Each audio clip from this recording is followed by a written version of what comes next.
Well, happy opening day, and welcome to a brief edition of 580 Sports Talk. Brendan Dworzinski, number one Rockies fan, Dan Lucero, number one Nationals fan, Spencer Dupuis. Look at both of you all decked out for opening day. Where's your stuff? Where's your Cub stuff? Yeah. I wore it yesterday. Where's your Carlos Marmol jersey? Never. No. I'm still His holding on. 17.8 strikeouts per nine or whatever. Couldn't hit the broadside of a barn if he was aiming at it. He ruled, man. I love Carlos Marmol. I'm still holding on to the one crowning achievement. Are you wearing a World Series sweatshirt? World Series hoodie. I just found my my Cubs World Series t-shirt the other day. So it is that holy day on the sports calendar where hope springs eternal and all of that. And it is universally considered a truth that 26 of Major League Baseball's 30 teams come into today feeling like they've got a real shot to be competitive. And maybe if everything breaks right for them, play postseason baseball. On the low end, to the high end, of course, championship or bust expectations in places like Los Angeles and Atlanta and elsewhere. Mm-hmm. That leaves 4 teams. Half of them are represented here. A solid half are represented here. The 2 worst teams in the National League. So this is our day. Like, this is the day we get to be excited. And then when the Rockies are 3-12 in 2 weeks, I'll be pretending I've never heard of baseball. Today, your favorite team is on equal footing with the Los Angeles Dodgers. Not even. Well, kind of. I guess we both have the same. Well, no. Because they have more losses than your team do. does. We're 1 game up on them in the loss column. This is correct. And for at least today, Spencer's favorite team is on equal footing, level playing field with the Atlanta Braves. Yeah. That matters. That means something. That is important. Won't be very long. And back to the point at hand, there are 26 teams with legitimate hope this season. And that means if you're a Royals fan, you're one of them. You're one of them. Welcome back to the club. Welcome back to expectations. Welcome back to legitimate hope. Royals fans. It has been far too long. We will talk about the opening day game against the Twins, which is coming up here in 1 hour and 2 minutes for first pitch. We'll get to it coming up in just a second, including the starting lineup for the game. Thoughts on that lineup?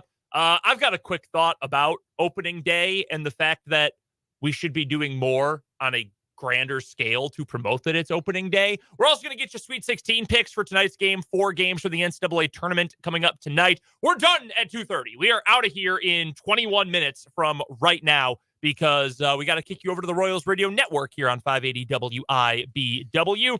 Since 1969, every Royals game right here. How cool is that? Yet another year. Super excited for our friends with the Royals, so we'll preview all that coming up here. If you want to let us know your thoughts on opening day, the lineup, your excitement, whatever it might be, Top City Metal Supply text line is 785-272-9429, and we are streaming on YouTube today. 580 Sports Talk on YouTube is where you can find us for, again, the next 21 minutes. Your Royals, Day 1, March 28th, 2024, starting lineup goes like this. Leading off, third base, Maikel Garcia, who, by the way, we talked about him as a guy who needs to hit really well this year. He has gotten a lot of traction with some of the nerds over the last couple of days. Some of the insiders, some of the nerds. Had a big winner, hit the ball really hard. A lot of people really like Maikel Garcia. Second, shortstop, Bobby Witt Jr. Hitting third. Welcome back, Vinny P. The pass squatch is hitting third today, playing first. Salvi cleaning up. He's behind the plate. MJ Melendez in left and hitting fifth. I think that's the boldest part of this lineup today. Hunter Renfroe gets the start in right field in his Royals debut. He's in the 6th hole. It'll be Adam Frazier at second base hitting 7th. My guy, Nelson Velasquez, hitting 8th. He is your designated hitter. Kyle Isbell, shout out Fulton Caster. Isbell gets the start in center field today. He's in the 9th spot. And Cole Reagans begins his Cy Young candidacy on the bump for the Royals today. Anything in particular feel inspiring or maybe less than inspiring about this opening day lineup? I might have flipped Renfroe and Velasquez if we're being nitpicky. I think Velasquez's power is going to play, and I like that a little bit closer to the middle of the lineup where you might expect more guys to be on base. But they balance the left-handers and the right-handers nicely. 2 right-handers at the top, and then you alternate the rest of the way, left, right, left, right, left, right, left. I like that. I think you need to do that in the modern era with the 3-batter rule. Good to see Vinny back. Melendez in left field. Don't love that, but I don't think you have a lot of other options. He's going to have to play some outfield. because I'm not sure Nelson Velasquez is that much better with the glove. So fascinated to see. We have really not talked much about MJ Melendez, but that's another potential ceiling raiser if the second half version of MJ Melendez from last year is the version we get. He can make some gains on that, which is still, he's 25. I mean, I don't think we've seen the finished MJ Melendez product yet, at least as a hitter, and hopefully what he was in the second half last year is closer to what he can be for a full season this year. So I am. It's always exciting to see that first lineup, and this one looks good. This one looks like a positive, like it's been well considered, well put together. Here is a question from Vance on YouTube that I think is very important to ask. We talked about this a lot last season, and I think it's even more important going into this year as well. How often this year do we see Salvi behind the plate? That is a great question. Depends on his health, obviously. Some of it. And Freddie for me last year had a nice little breakout campaign. That was kind of a surprise. I don't know that I would expect a replay of Fermin's 2023 production where he kind of out of nowhere provided a 781 OPS with a little pop. But he, I think, is a better defensive catcher at this stage than Sal. I'm trying to find the games played data here. Perez last year caught 91 games, played first 23 times, DH'd 29 times. So out of the 140 games he got in, he caught 90 of them. So like 65% of the time he caught. That's not a terrible number. The problem with three games out of every 5, he's behind the plate roughly. I think you'd be pleased with that if he's able to do that. Yeah, I mean, that makes sense to me. If you can squeeze him in a few times at first base, I think that would be helpful. The issue you run into with this year's Royals group is you have a lot of guys who you would say probably would prefer to see them be a designated hitter. MJ Melendez stands out in that group. I think obviously Nelson Velasquez stands out in that group. Hunter Renfroe might be. I mean, yeah, Renfroe's got a super arm, but everything else, getting to use it is not great. Everything not always else easy process about him as a defender has kind of taken a step back in recent years. So you still run into a lot of, well, who are you going to move around? And that is the other issue there. I am of the belief that you should DH Salvi a hefty amount because what is more important at this part of his career, his bat or his catching? I think it's his bat. Yeah. And I frankly don't think it's all that close. I mean, Fermin is younger, doesn't have the same kind of rapport. This is also a brand new pitching staff. Not like Reagan's has been working with Salvi for a decade or something. It's not like Michael Wacha and Salvador Perez have a long-term relationship. No, I mean, this is a different staff. It's not like he's working with Danny Duffy every 5th day, right? I think you can afford to move him to DH upwards of 40% of the time, or at least 40% of the time have him doing something other than catching. You want his bat in the lineup as often as possible, assuming he's healthy, like Spencer said. But if you can sneak him a couple games at first base, if you can get him to DH a decent amount, that's what I would want to see with Salvador Perez. Because he can still hit. Not worried about the pop right now. Yeah, he's going to give you 20, 25 home runs, and that's really nice to get it from a catcher. You know, maybe you get a little bit more production out of him if you're easier on his knees and maybe DH him a little bit more or play him at first. I don't think you need to play him at first. I don't think he's going to play a ton of first this year. I think Vinny Pasquantino is going to be, unless he absolutely doesn't hit lefties, which he always had pretty good same hand numbers coming up from the minor leagues. If I recall correctly, it's been a minute since I've done the deep dive on Vinny's Fangraphs page or anything. But I think Vinny doesn't have the kind of approach where I don't think he can hold his own against left-handers. So if he can hold his own against southpaws, he's going to be in the lineup every day, and I think he's going to play a lot of first base. I guess I'm not trying to move Vinny off of first base. I mean, assuming he's good to go, I mean, I want to see him for 140 games at first base. I'm just saying that there might be a time when you say, all right, we're going to get Fermin some work behind the plate. We want Vinny hitting. We're going to DH him. We're going to put Salvi at first base. I don't know exactly what it would look like. Just a potential option you could do, because obviously you've tested Perez at first, at least. I think it gives you a lot of options.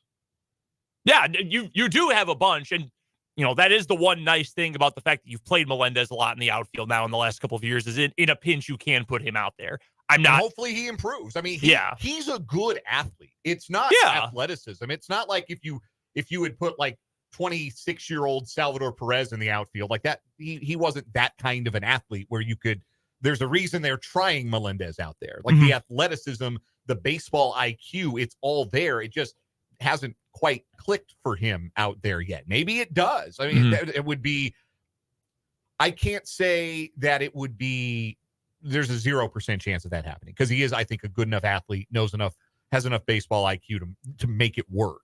By the way, for Vinny, I've got Baseball Reference up right here. In his career, he has a higher average by 23 points against lefties. He gets on base 51 points higher against lefties. No pop, though. His slugging is lower than his on base against lefties. So if he's hitting hard, he's probably hitting a righty. But he's been able to do more than hold his own against left-handers. And that's what you're looking for, especially from a young hitter from that side. You don't want to just have them be a strong side platoon guy. That would be a disappointing outcome for a hitter with his power potential and his understanding of the strike zone. And that's, those things are why he's able to hold his own, is he sees the ball well up there, to use the baseball term. Royals going to get it done today? I think so.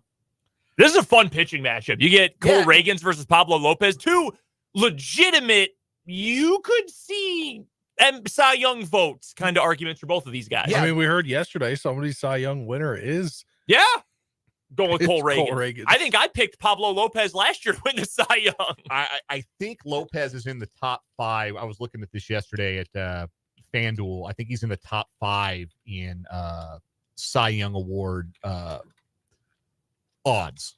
Is really the word I'm looking for. Like, he was excellent last year. He's a really fun pitcher to watch. He's really smart. He's really crafty. He's got really good stuff. He kind of has the Royals number a little bit. He pitched really, really well against Kansas City last year in his first year as a Twin. I think it's going to be a low-scoring affair. Would love to see the boys in blue start out in front of a sold-out Kauffman Stadium with a win, but they're going to have to earn it because Pablo Lopez is as good a pitcher as there is in the American League Central. Certainly on a short list of the best in the division. I had someone ask me earlier today, what do you final score prediction? I'm going to go 4-2. I think Royals win 4-2. Fairly low scoring. I think the Royals are able to put up a few. I think the new look bullpen pitches pretty well. I think Reagans is going to look pretty good. So I'm going to go with Royals 4-2.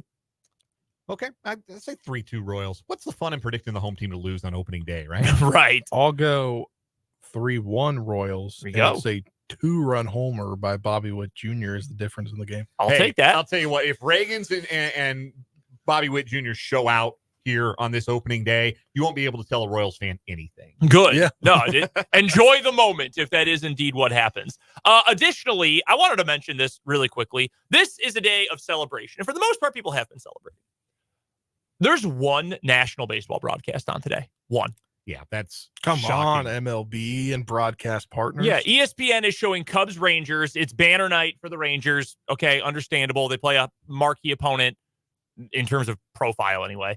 Like, that's it. What I swear, we were talking about this earlier. They used to do triple or even, I thought, quadruple header opening day games. Well, is the women's tournament back in action tonight too? No, they don't play until tomorrow. Okay, then there's no reason. No, there's literally no reason. They should have a game on national television right now. I'm sure there's one on MLB Network, but that's different. Not everybody gets MLB Network. Yeah. If you're any kind of cable subscriber, you get ESPN. They should have 3 games on. They should have one on right now. Cubs Rangers starts at what, 6:30? 6:30. And then you should have a West Coast game. The Diamondbacks open at home. You could have the pennant winners on national TV. I'm glad they don't, because that would mean the Rockies would be on national TV. And again, do not look at them.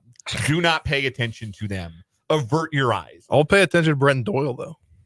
Yeah, he's a West Virginia guy, right? Yeah. Shepherd He's a University. Virginia native. Yeah. Went to Shepherd where I covered That's them. Gold so. Glove winning center fielder Brenton Doyle. Yeah. Did he win the Gold Glove? Yes, he did. Yeah, he did. Yes. What was his Maybe this year he'll have an on-base percentage higher than 250. Yeah, that I don't know how if he's on any other team, he doesn't stick around. not great? No, he is Unfortunately, his glove would. I mean, have yeah. him sticking around. He might not start, but he's a big leaguer in every other way except for making contact with the pitch base. I meant like in the starting lineup as much as possible. By the way, baseball is back. Mike Trout hit a home run. Wow. I love him so much. Corbin Burns struck out Anthony Rendon to start the Orioles game. And then gave up a home run to Mike Trout. Oh, well, I didn't know that part. I was saying Anthony Rendon because Rendon doesn't like baseball, so he gets struck out his first at bat. I think we're We're going to save that note. We don't have a whole lot of time here today. We're going to save the thing about Anthony Rendon. We have to get to a timeout here. We'll come back. We'll get you ready for Royals baseball. Plus, we'll pick tonight's Sweet 16 games. That's coming up on 580 Sports Talk.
It's a short edition of 580 Sports Talk today. We are done here in just a few minutes, and we're going to send you over to the Royals Radio Network for Royals versus Twins pregame coverage. Some other sports action going on tonight. The beginning of the men's tournament Sweet 16 for the NCAA. 4 games. We're going to pick them all. We are going to start with Clemson, the 6 seed, Arizona, the 2 seed. Arizona favored by 6.5. Dan, who you got? I like Arizona, and I think they might win fairly comfortably. I'm not sure how Clemson's here. They tried very hard to give the game away to Baylor in the round of 32. I think Arizona's got too much for them. Spencer? I agree. Should probably turn my mic on. That's usually useful, yes. Yeah, I'm going Although I do have Clemson picked. In your bracket? In my bracket, but I've changed. In my second chance bracket, I do have Arizona winning. Yeah, I just don't know that. I don't really know how Clemson's been able to get to this point in the first place. I thought they were going to lose to New Mexico in the first game of the tournament, but I am going to go with Arizona here. I do think they cover that spread as well. San Diego State versus UConn, rematch of last year's national championship game. UConn has won every game of the last 2 tournaments now by double digits. They're favored by 11.5 tonight. And they're going to cover. They got all the best players other than Jaden Leday in this game. And if, or Ledee, it's Ledee. Ricky Ledee. Shout out to him. Let's remember some baseball guys. Yeah, the UConn, no problem tonight. Yeah, no problem for UConn.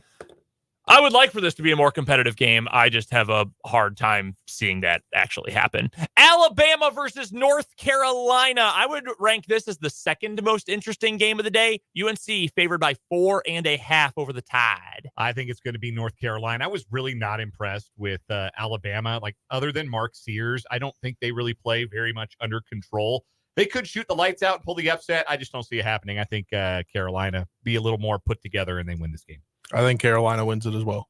Do you think Hubert Davis is a good coach? I don't think he's a bad one. I don't think he's a net negative, but I'm not sure. Like, I don't think he's Bill Self. No, I don't think he's a Self or, like Dana Altman, like guys. No. Guys who you generally think, oh yeah, X's and O's wise, this guy's going to put a hurting on us. I do think I would argue this has been his best coaching job of his 3 years, though. I think, look, sometimes you get hot, and they were super talented in 22 when they made it to the national title game against KU. They were really talented. I think they also just got hot, and he got put in a body bag in the second half of the title game. Last year was a mess, and I think dumping Caleb Love and sort of refocusing their offense has helped them a lot. So I think he's a good coach. I would not put him above that, but I think he's a good coach. Finally, the one I would consider the most interesting game of the day, Iowa State is favored by 1.5 over Illinois. You've got elite defense versus elite offense in this one. ILL, please deliver us from any more TJ Otzel ball. Please. I'm begging you. Illinois, please. Come on, Brad Underwood. I'm right there with Dan. I don't know. Illinois can score a lot. And they've got the best player in the tournament right now in Terrence Shannon, the way he's been playing since conference tournament play began. I think there's a real good chance that Iowa State makes this game disgusting. And I do not like Illinois at all in a disgusting game. No. Give me Iowa State 56-50. Revolting. Yeah, it's going to be hideous. I'm calling for this one to be hideous. I hope I'm wrong. I really hope I am. We got to get out of here in about 40 seconds. Let's get a quick final word here. Spencer, opening day final word. Let's go Nationals. Happy opening day, everybody, to those who observe. Glad it is finally here. Glad Royals fans, you guys have something to actually be excited for this year. Very happy for you. And we've got Royals baseball coming your way here in just about 90 seconds. We've got a quick commercial break. Then we'll send you to the Royals Radio Network. We are back with a full show coming up tomorrow. We're going to talk to Matt Derrick, our Chiefs insider. We will be joined as well by Brian Ralph of Heat Check College Basketball to talk all about the Sweet 16. Full show, well, mostly full. 2 to 5 tomorrow. We'll join you then. For Spencer, for Dan, I'm Brendan. This is 580 Sports Talk.